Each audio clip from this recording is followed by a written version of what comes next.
What's up, YouTube family? Lou here with another Godlike Collectibles video. And today's video, I actually wanted to um, answer a question that Mangini had posted out. John Mangini had put a video out talking about how do we collect. So I wanted to kind of like share my thoughts on what it is that I collect and how do I collect. But before I get into that, um, I want to give a shout out to um, a subscriber of mine that he reached out to me through Instagram, and a while back he had sent me some cards, and he gave me even a couple autographs. Here's a few of them. 'Cause I couldn't dig out all the cards, but he had given me these autographs, one of Mattingly and one of Ron Guidry in pen, and I was super happy to get these because I never had either one. So he blessed me with that. But then he hit me up the other day and he's like, "Hey man, I got this Roberto Alomar. Do you have it?" And I said, "No." He's like, "Well, I'm gonna send it to you." I'm like, "All right, cool." So he ended up sending it to me. He ended up sending me two of them. He sent me this one here, this Upper Deck Superstars, and this one here. This is the team set, Donruss team set Alomar, which I didn't have either one of them. So these are really cool, man. And that's Jose. He's on Instagram. You can follow him. I wrote it down here. Is JR's _ sports _ card _ collection. But I'm gonna put it down in the description. That way, for those that want to follow him on Instagram, you can check him out. Cool dude. Been watching my videos, and I really appreciate the love. He even threw in a couple of these vintage cards. And funny enough, one of them kind of stood out to me, the Don Gullet, because I remembered the name. And I was like, man, why do I remember that name? Then I remembered he was a Yankee. And I started looking up his career on Baseball Reference. And funny enough, Don Gullet, he won 3 World Series, 2 with the Cincinnati Reds, and he won 1 with the Yankees.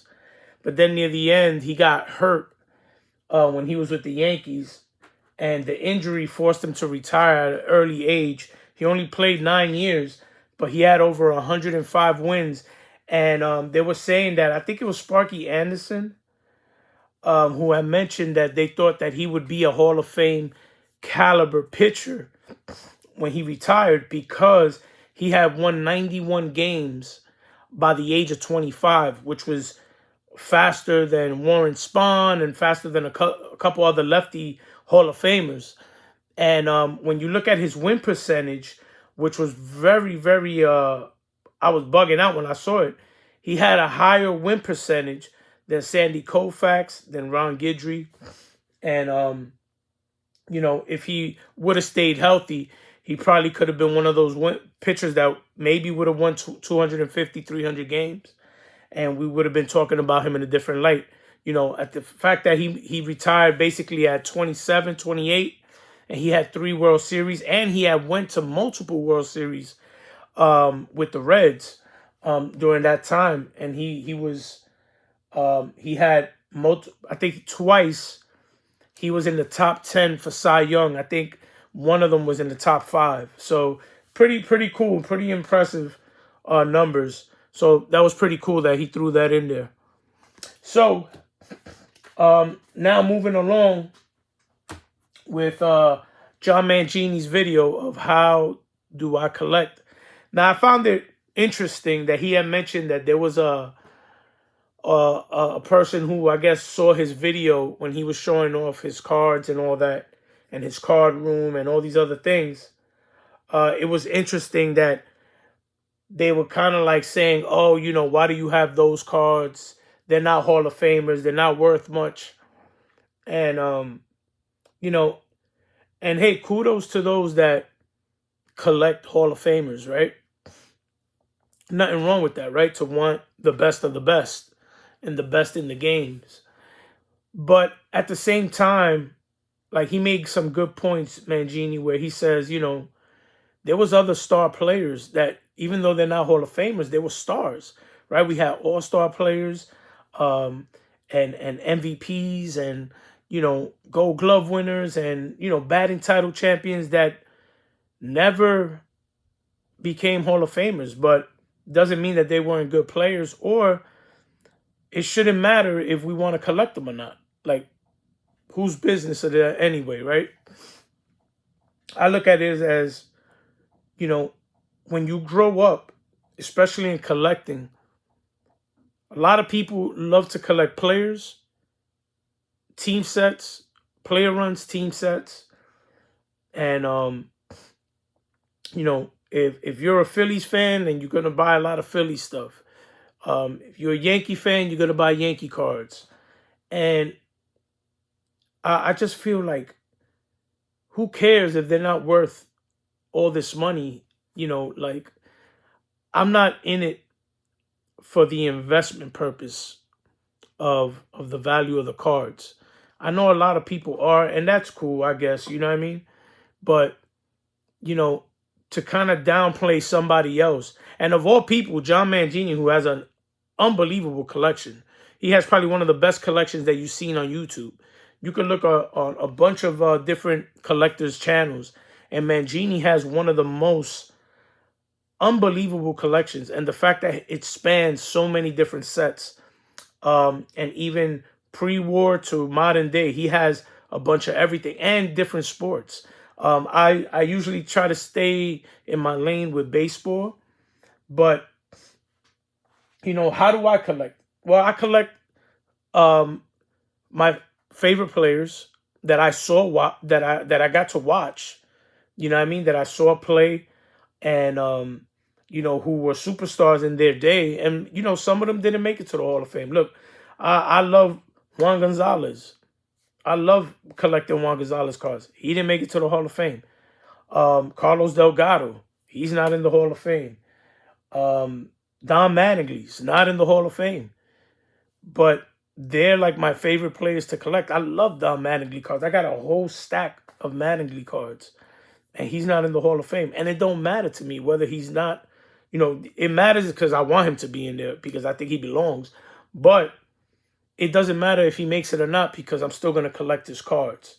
The same thing with the Juan Gonzalez cards. I love Juan Gonzalez. His cards are amazing. And one of my niches is that I collect Hispanic ball players. I collect a lot of Latino players because there's a certain meaning behind them to each one that I collect. In the past, I've shown my Hiram Bithorn, first player from Puerto Rico to play in the major leagues. So he was like my Jackie Robinson to me. So having that card is so important to me. Roberto Clemente, the first Puerto Rican player to be in the Hall of Fame, to be inducted into the Hall of Fame. That's a big deal to me. He's also the right fielder with the most Gold Gloves. And then when I think about players that I saw play, like for example, Pudge Rodriguez, right? He's one of my favorite players. My favorite catcher of all time is Pudge. So yeah, I collect his cards too. Then you look at guys like, let's say, Jorge Posada, right? I got this rookie card of his. He's a Yankee. That checks one of my boxes. I'm a Yankee fan. You know what I mean? He's Puerto Rican. Check. He's a Latino player. That checks another box. You know what I mean? And it's his rookie card. So why wouldn't I want this card? And I got to see him play. So that's even more special. It's more meaningful when I know I got to see them play. Carlos Delgado rookie card, right? Another guy that I got to see play. Another guy that I think deserves to be in the Hall of Fame. Another Latino player, and this is a great one because he's catching here. A lot of us know him for playing first base. So, these are the type of things that I like to collect. Are they super valuable? No. I paid, I think, $8 for this Carlos Delgado rookie. I paid $20 for this Posada rookie. It's not about the value. For me, it's just about the cards. You know what I mean? And this is how I collect. You know what I mean? There's always a meaning. Look, Valmy Thomas. A lot of people don't even know who he is. But during my research, I found out that he was the first Puerto Rican born catcher in the major leagues. Now he's not Puerto Rican by ethnicity because his parents are from the Virgin Islands, but he happened to be born in Puerto Rico. Why? Because his parents needed better medical attention and they went to Puerto Rico because they thought that they would get better medical attention there. And he ended up being born in Puerto Rico, making him the first Puerto Rican born catcher. But then you get a guy like Hector Valle. Now, Hector Valle, this is his second year card. And he technically, by ethnicity, is the first. Like in Puerto Rico, they call him the first Puerto Rican player to play in the major leagues as a catcher. You know what I mean? So I have his card. They're not expensive. They're a couple bucks each. Jose Santiago, who happens to be in the Puerto Rico Hall of Fame. Jose Santiago, he ended up going to the World Series with Boston as a starting pitcher, and he ended up playing against the Cardinals, and Bob Gibson was pitching in one of the games against him, and he ended up hitting a home run off of Bob Gibson. But, you know, this is a special card to me. This is his rookie card. He's a player that he's in the Puerto Rico Hall of Fame, so I decided that I wanted to collect him. So I have one of his cards. Benito Santiago, great catcher, Puerto Rican catcher. You know what I mean? His rated rookie card, I have a bunch of his cards. And he's another one that was a great catcher, throwing people out from his knees. He was a beast, you know. And then this card here, this is my favorite looking Pudge card. Look at that with the mask. This is a great looking photo. I love this card. And this is probably $1. You know, you can find it on eBay probably for $1. But the picture, the player, you know what I mean? I just love it. And this is why I collect. You know what I mean? Jose Cruz, another, I just got this in the mail. Jose Cruz, 1976 Topps. Another player who I believe he's in the Puerto Rican Hall of Fame, but he was another player that, you know, he had a long career in the majors. He hit over 2,000 hits. He was a good hitter. You know what I mean? Great player. And this is Roberto Alomar's favorite player when he was growing up. You know what I mean? They call him Cheo Cruz. And my dad used to tell me stories about when he played in Puerto Rico, the fans out there, when he was playing in the Winter League, they'll be like, Cruz, Cruz. You know what I mean? So he's one of my players that I like to collect. I just recently got this card. There's two cards that I got that I really want to show. This one is of Emilio Navarro. They used to call him Millito. That was his nickname. Now, I cannot find the card of this guy anywhere. A playing days card, because this guy played back in the 20s, 30s, and he ended his career in the 40s. Now, he is considered by many to be the first Puerto Rican player to play in the Negro Leagues. According to his little bio back here, he played in the Negro Leagues from 1928 to 1929 with the Cuban Stars. And then he ended up having a professional baseball career in Puerto Rico that started in 1922 and ended in 1948. Now, he holds that distinction, according to this, of being the first Puerto Rican to play in the Negro Leagues. And he was voted into the Puerto Rican Hall of Fame in 1992. Now, I have not seen any cards of him except for this Allen and Ginter 2009. Now, it has the skinnier one, the smaller tobacco-looking one, with like a black border, which I'm looking to get. And I seen a couple of his autograph items. So I'm going to try to see if I could get either an autographed ball or a picture. Now, the funny thing is the picture that they have of him is of this pose that you see here on this, in the picture of this card.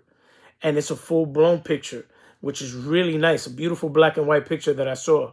So I'm going to see if I could get one. But he lived a long time. He died at 105 years. At the time when this card came out, he was 103, and he was the longest. He was at the moment the oldest living Negro League player. At that time, he was 103. So very special card to me. And then I was so happy to get this card. I just got this the other day. And this is a 1953 Topps. And this is the first Puerto Rican player to play for the Pittsburgh Pirates. So he was there before Clemente came up. And his rookie year with them was in 1953. And this is Carlos Bernier. And I have this one, and I have his Bowman. He has a 1954 Bowman card. That's a beautiful card. I love his Bowman card. But I wanted to get this one because it was his rookie. And I found this one. And I had been watching it for a long time. And finally, the seller just dropped the price. And when he did, I jumped on it. And I picked it up. But he's not a Hall of Famer. He's a Puerto Rican Hall of Famer. But he's not a Hall of Fame player. He only played in the league for about 2 years. You know, but how we collect needs to be special to us, the individual. We shouldn't allow other people in the industry, or in the hobby, I should say, to kind of dictate what we collect. You know, a lot of times, yeah, we can get influenced or inspired by other collectors. But for one, I like to stay in my lane because I know what I can afford and what I can't afford. And I'm not going to put myself or my family in jeopardy by trying to buy a $1,000 card or a $2,000 card that I know I can't afford, because it's going to put me and my family in a hardship. So I collect the cards that I do like and that means something to me. That whether the value is high or not, it's still a special card that I can still look at it and still enjoy it. Still enjoy a 53 Topps, you know what I mean, card. And look at it and say, man, this is from 1953. He's in the same set with Mickey Mantle. He ended up being in the same set with Jackie Robinson and all these big-time Hall of Famers that we know about. But for me, as being a Latino and seeing, you know, that we had Latinos in the major leagues in the 50s, to me, this is a very important thing to me. And that's why this is a special card to me. So whether it goes up in value or down in value, it really doesn't matter. It's going to stay with me in my collection. And then, you know, I got some other players like Sherm Lola, his 58, first guy to win a Gold Glove. You know what I mean? As a catcher. First catcher to win a Gold Glove, 1957. You know what I mean? And this is an awesome card just for that. To know that he was the first catcher to win the Gold Glove. And there was only one catcher that was given the Gold Glove that year. In the first year, it was only one player per position. And he happened to be that first player. So, special card. Same thing with this guy, Earl Beatty. You know what I mean? He was the first black catcher to win a Gold Glove. Beautiful card, too, the 60s. You know what I mean? Then we got a guy like Mudcat Grant. Got his rookie card here. Another guy, that first, you know, African-American player to win 20 games in the American League. And I love it because it goes with the story of Juan Pizarro, who's another one of my guys that I collect, that almost won 20 games. He only won 19, and the upper management didn't allow his manager to put him in to pitch.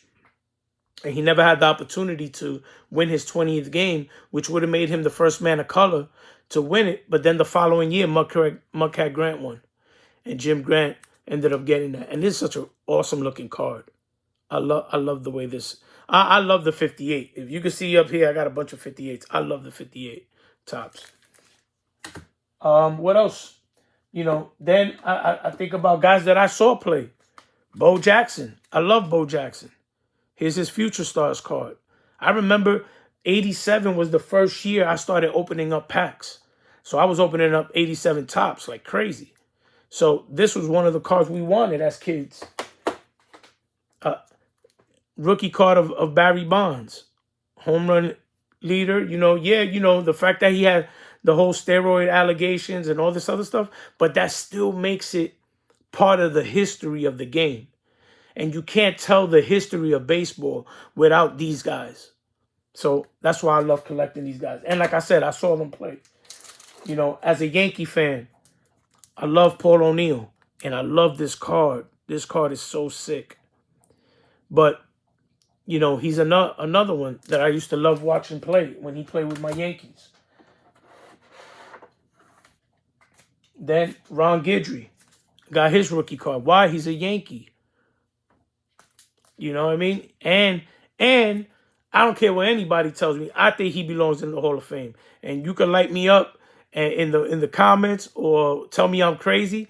But this man, if you look at his numbers and for the amount of years that he played, you take those amount of years that he played against any Hall of Fame pitcher, and he rivals each and every one of them in the amount of games he won in that time period and in his win percentage. If you look at all the pitchers combined in the Hall of Fame, he's ranked in the top 15 for win percentage. To me, that speaks volumes, considering that he was a late rookie.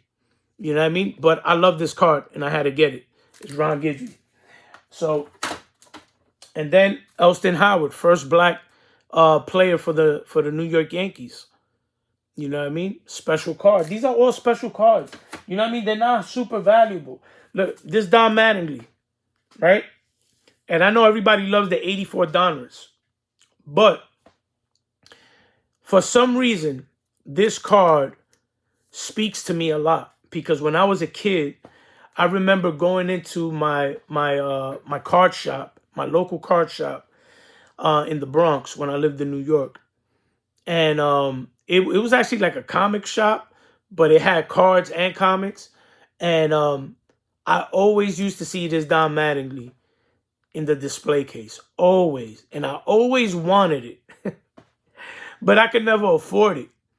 Back then, if I got a couple bucks, I was lucky. You know what I mean? Like, if my parents gave me, $2 or $3 or whatever, $5 at the most, I would go and buy my snacks or buy some cards, buy packs or whatever. But I could never afford the Don Mattingly rookie. And this one, maybe at the time, was going for like $20, 25. I know the Donruss was the one that was a little pricier than this one. The Donruss might have been going for like maybe 40. But I always wanted to get this card. And I always used to see it in the display case, and I could never afford it.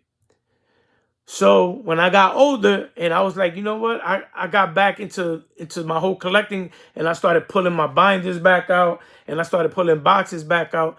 I said, you know what? I can afford this card now. I'm going to get it. So I ended up buying it. Now I got this one. I got the O-Pee-Chee. I got the Fleer. And I have the Donruss. And so now I got all his like rookie cards, whatever. I don't have the Tiffany. That's a pricey one. But it's special to me because this is the card I kept seeing every time I would go to the shop. And being that Don Mattingly was my favorite player at the time, because Robbie Alomar wasn't out yet, he wasn't playing, and maybe he was. He was probably in his first 2 years. You know what I mean, with the Padres. But Don Mattingly was my guy. He was like my favorite Yankee, my favorite player. My binder, I had like 50 Don Mattingly cards in all the pages I had. And this card was special. So that's why, like, to own it now makes me think about those days when I was like 10 years old going into that shop and not being able to afford it. So super stoked to have that, right? So, how do you collect? Nostalgic, I collect based off of history. I love to collect stuff that has to do with the history of the game, right? Because it's something that it's something about being able to show a card to somebody. Like, for example, I could come on and show this card of Emilio Navarro, and I could be like, somebody who doesn't know anything about it, who's looking at my collection, ask me a question about it. Now I have a story to tell about this player. You know what I mean? He was the oldest living Negro League player at the time when he passed away. First Puerto Rican to be in the Negro Leagues back in 1928. You know what I mean? All these details about these players that we're able to talk about and share. To me, I find that fascinating. And there's something about, for myself being Hispanic, knowing that back then, even though we had a guy like Hiram Bithorn and Louis Olmo, who were the first two players to play that were Puerto Rican in baseball, and they played in the 40s, they were light skinned. You know what I mean? They weren't dark skinned and they didn't look black. You know what I mean? They were light skinned guys with white complexion, and they were able to get into the league. But other Puerto Ricans that were of darker complexion were not allowed to play until Robinson broke that barrier. And then to be able to collect a card of a player of that time period who happens to be of my ethnicity, to me, it's like special. To be able to say, man, look, this is what my people went through back then. But look at, these are the guys that broke it. A guy like Vic Power. Vic Power coming into the league back in 1954 as a rookie. Those are the beginning stages. That's why I love cards from the 50s, because those are the beginning stages of Latino black players, the Afro Latinos and African American blacks that started playing in the league. So I collect those. I love the stories behind it. I love the stories behind it. This is another card that when I used to go to the local card shops, I couldn't afford. And this one I used to see a lot more. Why? Because it was a later run. So these will probably be more available back in the late 80s than maybe his 50s and his 60s. But I used to see this card all the time. That's why to this day, this is my favorite Clemente card. Because this is the card that I would see in display cases that I couldn't afford. And I always wanted to own a Roberto Clemente card, but because he was too expensive for me at the time as a kid, I couldn't afford him. So I bought a bunch of wax packs. I grew up in the era of the wax pack era, you know what I mean? And of ripping wax and the junk wax era and all that. But it's just one of those things that, I collect, all types of players. As you can see, I got Hall of Famers up here. But I also got non-Hall of Famers, and it's about collecting what you like, why you like it. You collect what you love. That's it. If you love, baseball, you collect players from any team if you love the sport. And then if you want to just collect your team, if you're like a diehard, Mets fan or a diehard Reds fan or whatever, and that's all you want to collect, that's awesome. But do it the way you want to do it and not because people are telling you how to collect. A lot of people are collecting for investment purposes, and cool, more power to you. But I can't collect that way, because then if I end up buying a card that's super expensive and I bought it for the sole purpose that I want it to be worth money when I die so that my wife can get paid and all this other stuff, then I'm collecting for the wrong reason. I want to collect because I love the card, I love the sport, I love the history of the sport. That's why I want to collect, because it does something to me inside. Now, when I see these players, I'm like, yo, man, I remember this or I remember that. I remember stories that my dad told me about. You know what I mean? Reggie Jackson, even though he played when I was watching baseball, he was already at the end of his career. I didn't get to see Mr. October. I didn't get to see him hitting 3 home runs in the World Series. I didn't see those things. My dad did. And he would tell me how great Reggie was. You know what I mean? Yeah, I blame my dad because I'm a Yankee fan. But it's all good. I'm happy to be a Yankee fan. I'm proud to be a Yankee fan. So, you know, enjoy what you collect, and don't care about what anybody else says. And don't try to keep up with anybody else's collection, because if you do, you're going to end up going broke, and you're going to end up in a world of problems, you know? Now, if you want to save up for a card and you buy something expensive, cool. Look, I want to get a Roberto Clemente rookie card. But I know I just can't just come out, get paid, and go boom and buy it and then ignore my bills. This is something that I got to put a few dollars away until I get the amount that I need, and then I'll buy it. You know, and I know eventually I will get it. But, you know, I love this hobby. I love looking at my cards. I love going through my boxes. And one more thing I want to share before I leave. Here's another thing of how I collect. So I have non-Hall of Famer cards. I got about 4 of these with non-Hall of Famers. And this is how I put my cards in. I got them by player. You know, some people do it by set or by teams. And, you know, like, for example, this big stack right here, this is all Juan Gonzalez. So if you go through here, that's what you're going to find, Juan Gonzalez cards. You know what I mean? Then, like, let's say this one. I didn't even know I had this many Will Clarks. I got Will Clarks in here. And it wasn't until I started putting them all together that I realized how many Will Clarks I got. These are Toys R Us Will Clark. You know? The 87 Topps Will Clark. But these are my Will Clarks in here. You know what I mean? Look at this one. This is a nice one. Nice little shiny one. But, you know, these guys are not Hall of Famers. But they were stars when I was growing up. You know what I mean? They were stars. And that's what's important. Look, Jim Abbott. Look how cool this picture is. Inspiring story, right? Here's this guy with one hand. You know, there's another thing that takes me back about Jim Abbott. When I was a kid, there was a thing called RIF, Reading is Fundamental, or something like that in my school. And every year, they will give you a catalog of all the books that are going to be at the school that day for the fair, for the book fair. And you would go home with the catalog to show your parents, and then you decide which books you wanted, and your parents will give you the money. So I'll never forget, there was a biography book on Jim Abbott. It was a small scholastic book. And I remember reading the story on Jim Abbott when I was a kid. I might have been in 5th or 6th grade, I think.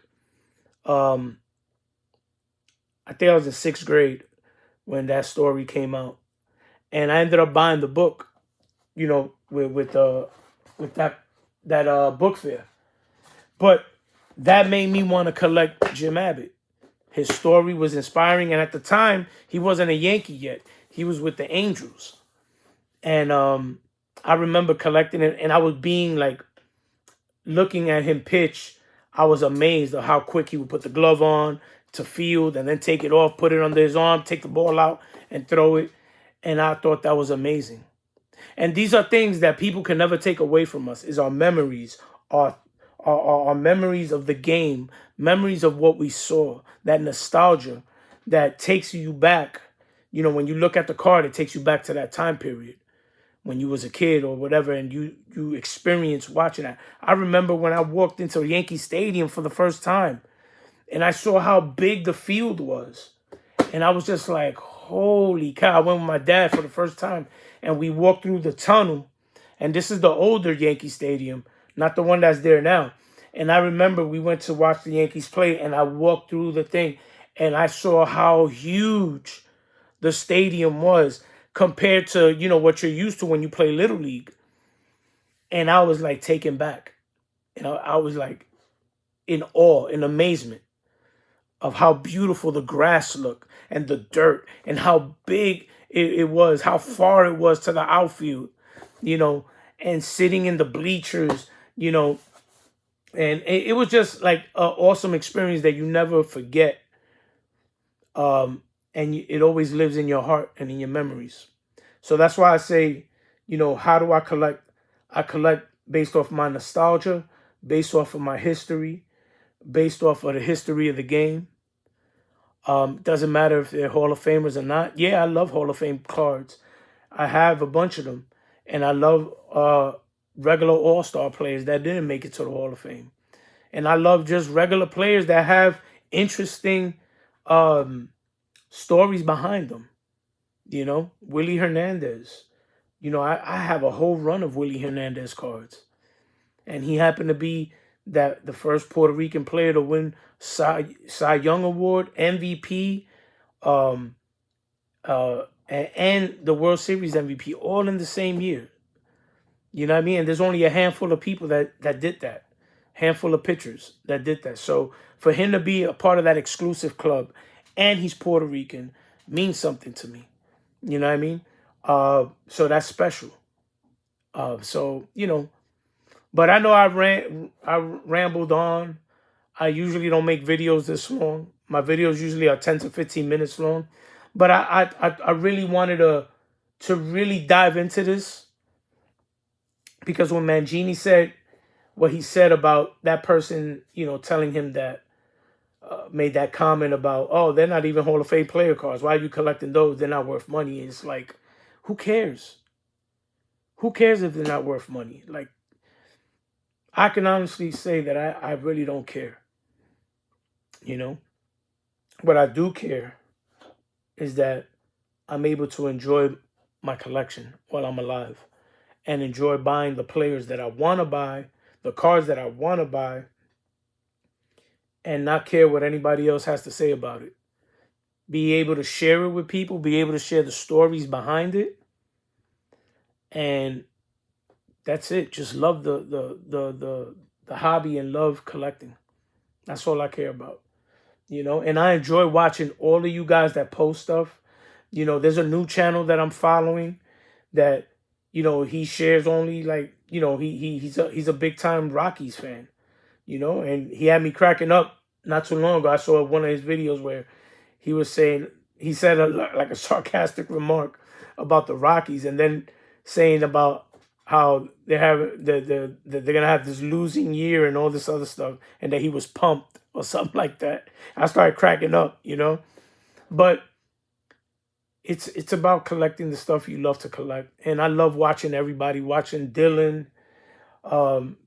his passion when he's talking about his cards, and he's like talking about it, looking at it, he's like pumped up about the card. It's like wild, And I love seeing videos of guys who get the big Grail cards too. You know what I mean? Because it's cool to be able to know other collectors in the hobby that have those cards. It's cool to know people that have, Babe Ruths and Lou Gehrig's and Mickey Mantles and, Jackie Robinson cards. I love it. Watching Orlando's channel and watching, Mangini's channel, watching Lou Rock and all these other guys, man, like, they're just sharing all their stuff, and it's just like, it's awesome to watch, and watching everybody's style of collecting. The Drew, Vintage Legacy, love watching his channel. You know what I mean? Watching guys that collect only Raw cards, watching guys that collect only SGC cards. It's all good. I love it all. But just remember that because you're in one lane doesn't mean that everybody has to be in that same lane. Just because you want to collect Hall of Famers and nothing else doesn't mean that everybody has to collect that way. You know what I mean? Or just because you collect only Yankees doesn't mean that everybody got to collect that way. And I just love watching the different collections because it's different from what I collect. And because it's different from what I collect, it makes me feel like my collection is special and your collection is special. You know what I mean? So love your collection. Enjoy your collection. We only live once. Enjoy what you got. Appreciate your collection. And don't be ashamed to share what you got. You know what I mean? Whether it's modern cards, whether it's vintage cards, whether it's pre-war cards, whatever you got, share it. Believe me, there's people out there that want to see it, that love what you collect, and they want to see what you collect and the reasons why. You know, one of the things that makes YouTube so special is not so much the people just sharing the cards, but the reasons why they collect those cards, the stories behind the cards. And when you hear people's stories behind the cards, and you hear them sharing stories of going to stadiums and getting autographs of players, and you know, all these things, it's a beautiful, beautiful thing to hear. You know, TTMs. I've never done a TTM in my life, but I see other collectors that are showing off TTMs. They send off to get signed, and they get them back, and I'm like, yo, that's dope. I'm scared to do that. You know what I mean? Because I'm scared I won't get the card back. But there's just a lot of things like that, right? And we got to enjoy all aspects of the hobby. All aspects, all the different collectors, all the different shows that are out there, all the different, people teaming up to do certain things. I love it. Today I was watching Brothers Duo, the High Pop Professor and Iconic Al. That was, awesome. They're talking about grading. And, that's what makes this hobby special, man. So don't downplay anybody else and their collection. Don't put your nose up in the air thinking that your collection is more important than anybody else's or better than anybody else's. Just support everybody in the hobby. Like their videos, comment on their videos. It's cool to share opinions. Everybody has opinions and not everybody agrees with the same thing, but we could all do it with love. You know what I mean? We could share our opinions with love. We could have fun, just like when we argue about sports and like the barbershop talk that you hear everybody yelling and screaming about it, but at the end of the day, it's all love. You know what I mean? So, I just wanted to share that with you guys today. Happy Mother's Day to, I don't really have female followers, I don't think. But if I do that are mothers, happy Mother's Day to you. And to all the fellas out there that watch me and all the fellas that are cool with me and subscribe to my channel, happy Mother's Day to your moms and your wives. Take care, God bless, and be safe. Peace.